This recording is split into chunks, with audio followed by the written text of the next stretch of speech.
guys, Enigma here. I have a deck profile for you guys today. I know it's been a long time. Um, I've recorded a lot of videos.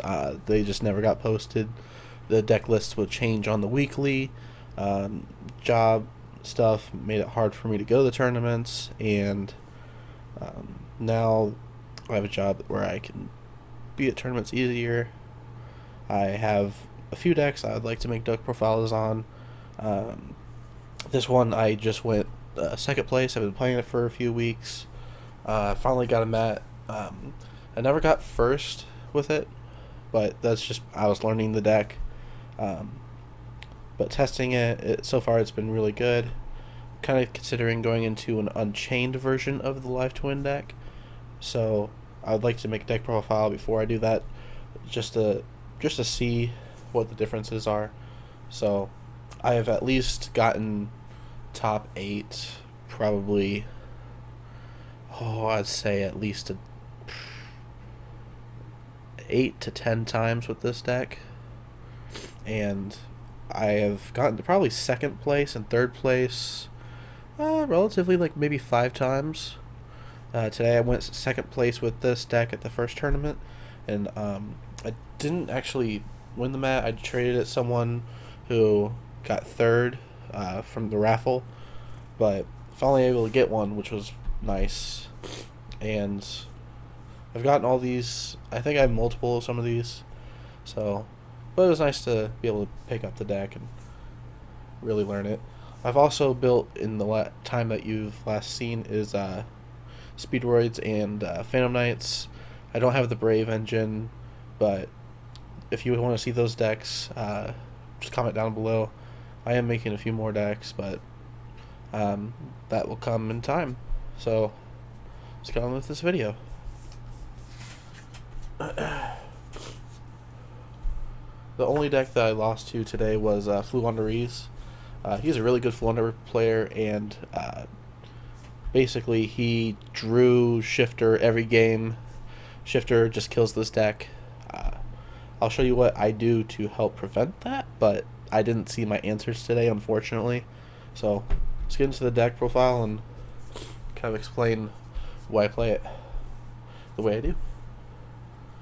First, we have 3 Live Twin Leela, 3 Kill, 2 Frost, and 1 Treat. Now, this is the standard lineup for most Live Twin players. I've seen a few people take Frost down to 1, but this is standard. I like this as it is. I don't want to change it. I do play the Brick as well. This has won me a few games, but this has also cost me a few games, not being other cards. So it's a good option to play, but it's really relatively there just for the send. So I really like the card as it is. So it's good enough to be in the deck. If I had made, if I wanted to cut cards, this could be a card I could cut, but I like it enough to keep it. Next, I play 3 Ash Blossom, 2 Ghost Ogre, 2 Ghost Bell, 2 Veiler, 2 Nibirus. Now, this lineup is probably similar to a few other deck profiles you've seen of this, but the reasons I do these is this ratio is I keep going and opening hands with so many hand traps. It literally just 2 hand traps usually gets most decks, except maybe Brave. But as long as you can get one of these to go off, you're good. Nibiru is nice, but my locals, a lot of the good players, say that for all players are good, but the pro players, right? They all know how to play around Nibiru. They get a negation out there. A lot of them just don't play against Nibiru, so it's hard for me to Nibiru them. So I cut it down to 2. As good as it is in this deck, I just don't see it when I need to see it, especially with the Trouble Sunny combo. I love seeing it with the Trouble Sunny combo, but usually it doesn't happen. So 2 is what I like. 2 Valor. There is an inconsistency here that I will tell you. I do play 3 Imperm. You can play 2 Valor. I'm sorry, 3 Valor and 2 Imperm. That is probably the smarter choice. But there's a reason why I play 2 and 3 Imperm. Mainly just because my locals, Valor does nothing to like certain decks that I see there pretty often. So I often just side it out, or I'll side out the Ghost Ogres, where Imperm is better for those matchups, just because of the way Valor works going on your opponent's main phase, where Imperm is better for having to deal with on your turn. A lot of these decks build a board, but they have a negation. So Imperm, I just need to negate a card that is a negation. So it often works better. Plus, there's a little combo today where someone had 2 Fog Blades. I was going against PK, and basically I had 1 Imperm set right here, and he had his Fog Blades right here. I activate my monster effect, Leela. He activates Fog Blade. I activate oh man, I activate something. I activate basically another card that would let me negate the Imperm. I cannot remember at the moment what it was, but it made him play the second Fog Blade, which I was like, negate with my Imperm on his Verte, which was in the same column as well. So I negated his Verte, which negated this, and he was like, wow. So literally he wasted both Imperms. I'm sorry, he wasted both his Fog Blades. Sorry if that was confusing, but yeah, no, it basically I made this man waste both Fog Blades just with a single Imperm and another card. I could not remember what it was for the life of me. I played probably 8 games today. They were about maybe 3 hours apart, so it's hard for me just to remember all of the games I played today. But yeah, these are all the hand traps mainly. I don't play any other traps in this challenge. I tested. It was good. They got me out of some situations, especially if, say, your opponent Regekis you on your opponent's turn. You know, it at least gets you a monster out of the grave, kind of like a Call of the Haunted. He's also another brick, though, or another Evil Twin in deck that you could send with a Trouble Sunny. So it works, just it's not as good. So that is the reason why I play those.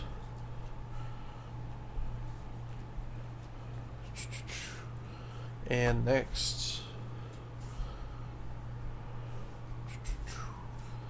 the last 2 monsters in the deck I play is 1 Scythe and 1 Lancia.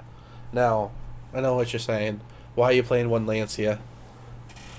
Well, it's because Dagda in the extra deck is good, especially if you Life Twin Home on Dagda, and then it allows you to special summon 1 from deck and lets you Scythe or Lancia. It's really good. I didn't really do that too often today. It's kind of a greedy thing to do. So usually you open up one of them just because there's 2. So since there's... Yeah, you just open up one of them usually. I actually opened up Lancia against like half my matches today, and it was so good. This won me games straight up. I went against a Sword Soul player. He barely won. I have a side deck. Let's see here. I side decked some token collectors, and so I Lancia'd him when he sends Vishuda to grave, and then I token collector him when he tries to go into the Moi. And so I was just like, that was game 1. Game 2, he I bricked. I really couldn't do really anything. He was able to overpower me going first, so, you know, opening up all live twin stuff sometimes just sucks. But it is nice sometimes. It just depends on the matchup. This matchup, I needed the extra, hand trap support there. Third game, I opened up Lancia and Token Collector again. And then on my turn, I get greedy and I go into Treble Sunny without thinking about Nibiru, and he Nibiru's me, which let him win. But he couldn't do anything on his turn. So it was just a better grind match, but man, that was a close game for me. Just because I was able to kind of power through the Nibiru just a little bit, but you really can't do a whole lot afterwards. I just had a few hand traps still that was more viable. So honestly, if I probably had one more hand trap, I probably would have won instead of one of the evil twins or live twins that was extra in my hand from one of the draws. So definitely, I'd recommend remaining. If you already run Scythe with Dagda, put a Lancia in.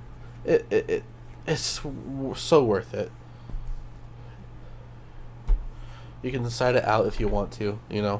Some matches it's not good. You just side it out. This is a 42 card deck, by the way. You can just take out the artifact if you don't play Dagda, but like I said, Lancia just won me games today. On to the spells. 3 Secret Password, standard. 3 Sunny Snitch, standard. And finally 1 Live Twin Home. This was at 2 for the last several weeks. I think I saw it too often. It's another discard, so I didn't like seeing it multiples today, and it was good enough for me to be able to get second place for today, so I liked it at 1. I'm going to test it for a few more weeks at 1, and if I feel like I'm missing it, I'll go back to 2, but right now, 1, I won't lie, it's pretty good. Next, we play the crossouts. Crossouts are needed for this deck. You can play 2 if you want to. As long as you're playing a called by, you can play 2 if you want to, but I think 3. The moment your opponent Nibirus you, it's over. So just play crossout. If you don't have it, pick them up. That's all I have to say. They got cheap real fast, so that's when I picked them up again. I had them when they were at 40s. I traded them off because I'd rather have the value off of it. They went down to 25 or something. I picked them up again. Play 2 triple tactics. I think 3 is too much. Half the time this is sitting in your hand depending on the matchup. Like I said, I have a lot of pro players. Half of them are just judges that drive to events. The other half are ones that you just see in Top Cut at events. So it's kind of hard for me sometimes to, get super far in these tournaments. Like the second tournament I went to today. First match I went against one of my friends. He, like I said, he was playing Sword Soul, and I opened up perfect against it, but not perfect enough in the game 3. So it was a close match. But next game I played against another Sword Soul deck, and I knew what to do, and I opened up Lancia twice again. It was such a good coincidence, so I was able to beat that game. Like I said, this deck can beat meta. You just gotta know how the meta works, what cards are good, and just hope that your opponent just can't get through the amount of hand traps you have in your hand. And triple tactics, literally just, if this resolves, you're probably winning. That's all I have to say on that one. And then 1 Harpy's Feather Duster. Don't want to make this video too long, but I went against second round at the first local. First round I played Cyber Dragons. Second round I played against Prank Brave, and we got to game 2. I believe I lost game 1, and then game 2 I think he was trying to push more into time. So he activated Mystic Mine, and I was getting really worried on time, so I started draw and then end and discard, and he would draw end discard, and at some point he figured, you know what, he probably doesn't have too many outs in this deck, or any outs, so he would just try to mill me out, which it's okay. But I knew I had a Duster in the deck, so I just filled my hand with hand traps and just hoped for the best, and I was able to clutch the game. Second to last card, Harpy's Feather Duster, get rid of the Mystic Mine, and I was able to go into game 3 and just hand trap him to death and just kill him. It was such a good game. Really puts high hopes on me for when I beat Prank Brave with this deck. I don't know, it just makes me happy. Last 2 cards. This did change from first tournament to second tournament, just because first tournament I knew there was going to be a lot more dark. There was a couple Despia decks, where in the second tournament there wasn't any. So I played Enemy Controller in the second one, and I played in the first one some Regekis. I'm sorry, not Regekis. Super Poly. So yeah, just 2. I don't like discarding too much in this deck. You do get a lot of draw power, but sometimes you really need that draw. So it just really depends. Enemy Controller really lets me go off, especially if I have to go second. It's one of my nicer going second cards because you summon Leela, they activate Imperm or Valor. You can just tribute it, take control of one of their monsters, and it's non-targeting. So if they let Enemy Controller resolve, just take one of their monsters and they just have to deal with that.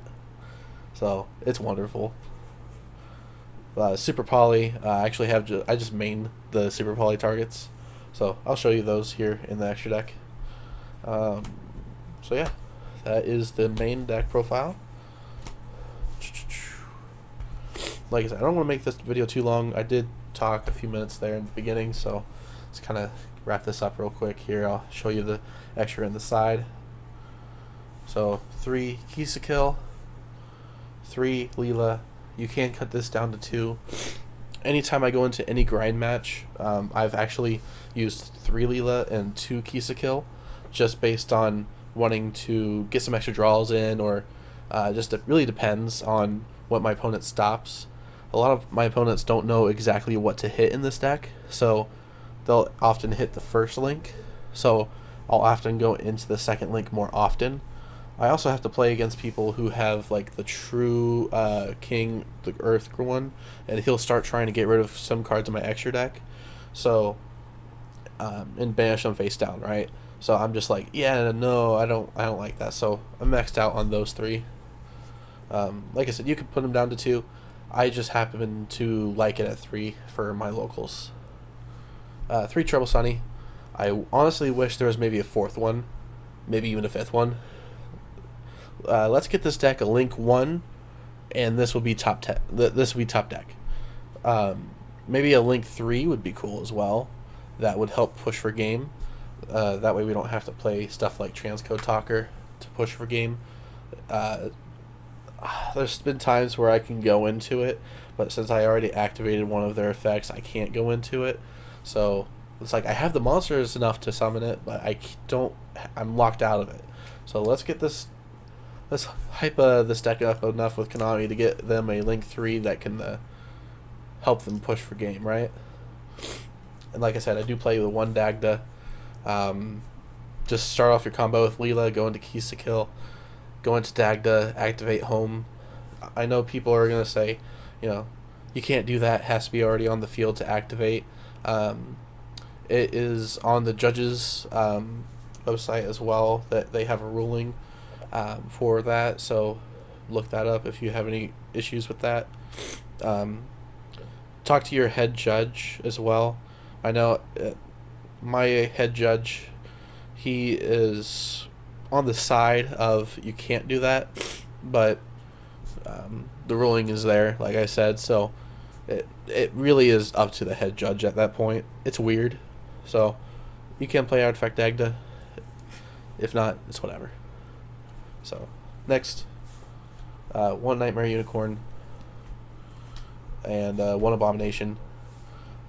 These are both fiends, so you don't get locked out from playing them. So they're really nice to kind of push for game if you can. Um, Most of the time, if I go into one of these, I can either go into game or can somehow main phase nibs. It's one of the two. And if you get to the point where you're wanting to push for game, it's one of those two options. So just be careful.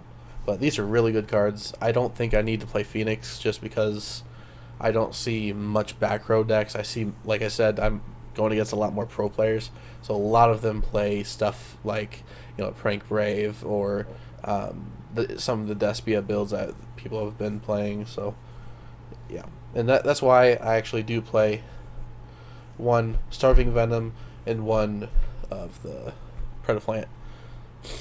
Now, I had a fun play with this today. Basically, I played against the Phantom Knight player, like I was talking about earlier, and he summoned Torn Scales and special summoned Boots, and he summoned those. I fusion them with the dragon, right? So I super poly them. That way he doesn't have those. He's like, oh, okay. So then I have this on field along with Trouble Sunny. He then uses a Fogblade Engrave, special summons the Boots, and then special summons Torn Scales. Yeah, I believe he already activated Torn Scales effect. I can't remember what he sent. Probably like a cloak or something to get him the Boots. But basically, he got both of those back, and I'm like, okay, I'm not going to allow this man to go into a Cherubini to get his combos going.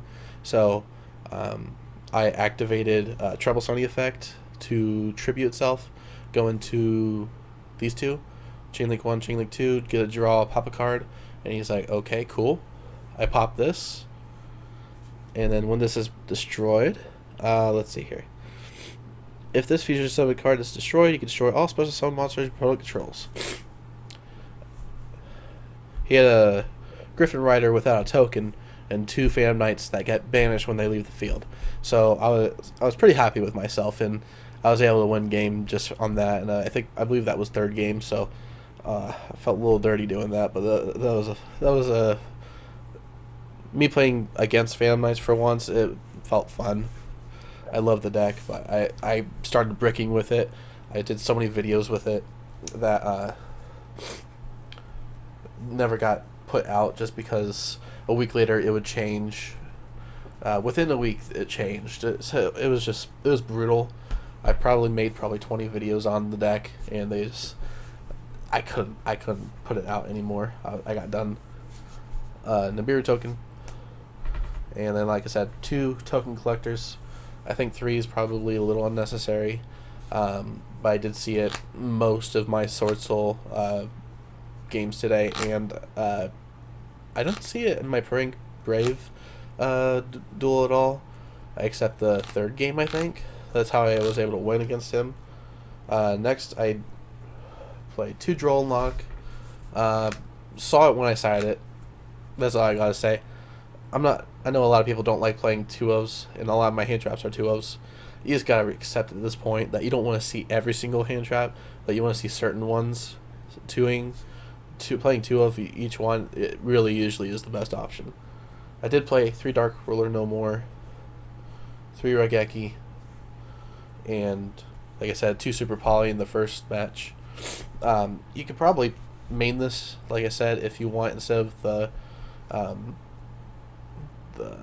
mind controls, I believe, or no, enemy controllers. Sorry, they do the same purpose. They tribute your monster if it gets impermed or something. So instead of tributing, it sends it as cost of fusion, so it still gets an effect off.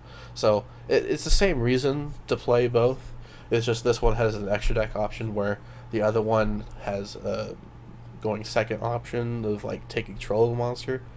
This one doesn't always see play because your opponent may not be playing enough darks, or like I said, if they're playing against if you're playing Sword Soul or something, you're probably not going to see a dark too often. At least not 2 darks. So I sided those in for when I needed them. and then finally 3 evenly matched. I don't have lightning storms, but this is my answer to back row decks. So, yep, that's what I played. I did in the first tournament. I believe I took out one of the Regekis for a sided Brink Kid Weather Washer because I knew I was going to be playing Brink Kids that day. Yeah, no, it's like it's been a thing where I play against this guy for like the last like 4 weeks in a row, and so I just knew I'd have to face him again. So I prepared with a super poly target with Weather Washer. So I did actually use it in the second game, I believe, at the very beginning. It helped a little bit. It wasn't really the best little thing to do, but it helped me in that game. I ended up winning in that game anyway, so it worked. Not as fully as intended, but it worked. So yeah. Hope you guys enjoyed the video, and I'll be posting a few more here. Like I said, I've gotten a lot of inspiration for some of these decks. Thanks for watching. I know it's been a while. Hope you guys have a good one. Peace out.